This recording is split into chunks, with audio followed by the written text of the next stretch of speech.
We have Rita McGrath. She is a professor at Columbia Business School. Are the automobile companies failing because of the economic downturn or because of their products?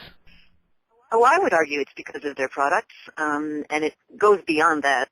For example, General Motors has just too many brands. And if you pick up just released consumers reports on the best and worst used cars, you'll see that about two-thirds of the worst used cars are GM cars.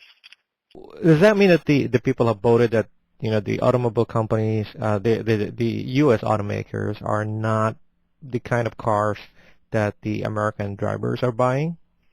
Well, I think that's very true. I think, if you just look at the declining market share for General Motors cars, as an example, it's been dropping for years. And with the result that they've got an infrastructure which was built to maintain a much larger company and dealer network and supplier base and all that sort of thing in the face of declining sales. So they've got a basic mismatch between the popularity of their product and what they're set up to deliver.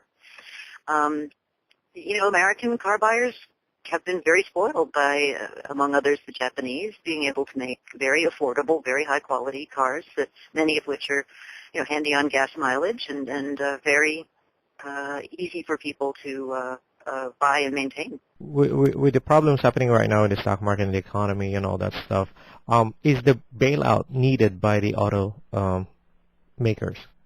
Well, I think there's two ways of looking at that. One is, sure, a bankruptcy by big auto companies would certainly create an awful lot of hardship in the economy, and I don't think anybody disputes that.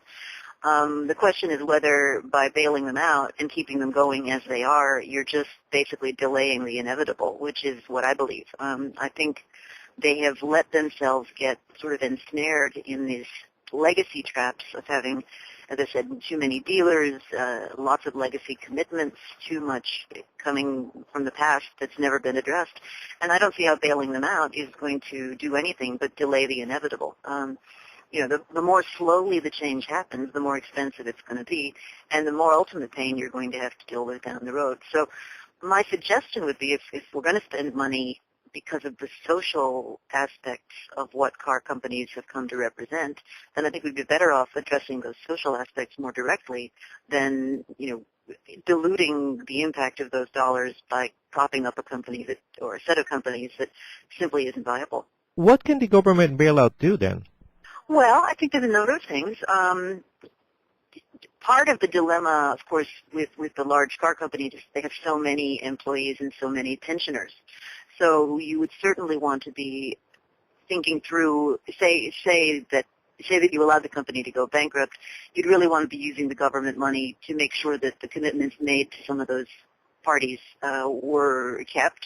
You'd want to make sure that some of the, what the academics like to call the social adjustment costs, the unemployment, the retraining, things like that, that might be necessitated would be good targets for investments for that money. Certainly, if you were worried about employment, you could think of employment schemes where the General Motors workers might be, given other things to do. Those are just some ideas. Well, what changes needs to happen on the automobile manufacturer side? Well, I don't think there's a huge mystery to that.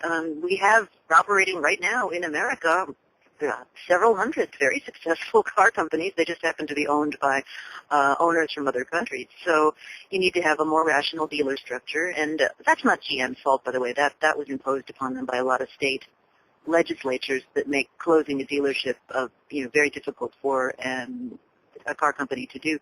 But certainly you'd want to get the size of their infrastructure calibrated to the number of sales that they got and the kinds of volumes that they're pursuing. In GM's case, I think you really want to cut down the number of brands and, improve the quality and the attractiveness of those brands. And then I think there's a whole lot of, trying to reestablish those companies as, producers of desirable products in the eyes of lots of people who've basically given up on them. But that's going to be a long, hard slog. So you're looking at this thing. Let's say, for example, if they do get the turnaround time, the bailout package, the turnaround time would be a lot longer, like 3 to 5 years, or even longer than that.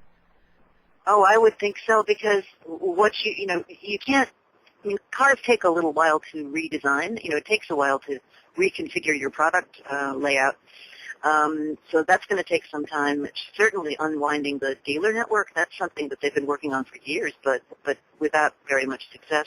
So that's another big obstacle to things changing. I mean, there's just a lot of things in the way of things changing if they get a bailout and just continue as they are, because all the parties to the agreement will simply say, well, hey, you got saved, so we don't have to change our relationship with the company in any way. Another interesting issue to me is that if you look at companies, say, like Ford, I mean, Ford has very popular products internationally. So here's an American car company making products that are really popular in places like, the UK and mainland Europe. And yet they can't seem to get those same cars on the lots here in the U.S. So there's, I think, some very interesting puzzles in this whole dynamic. Why do you think that is? I've got to believe that it's either some issue having to do with regulation. That could be possible. I haven't looked into this, but more likely it's that those kinds of products are being resisted by Ford's dealer network here in the U.S. Okay. Do you have anything else to add?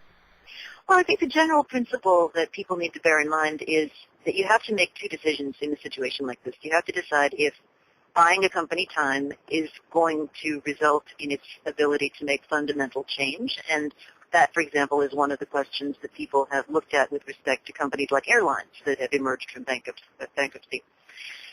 If the conclusion is yes, then some sort of public protection, some sort of public support is warranted.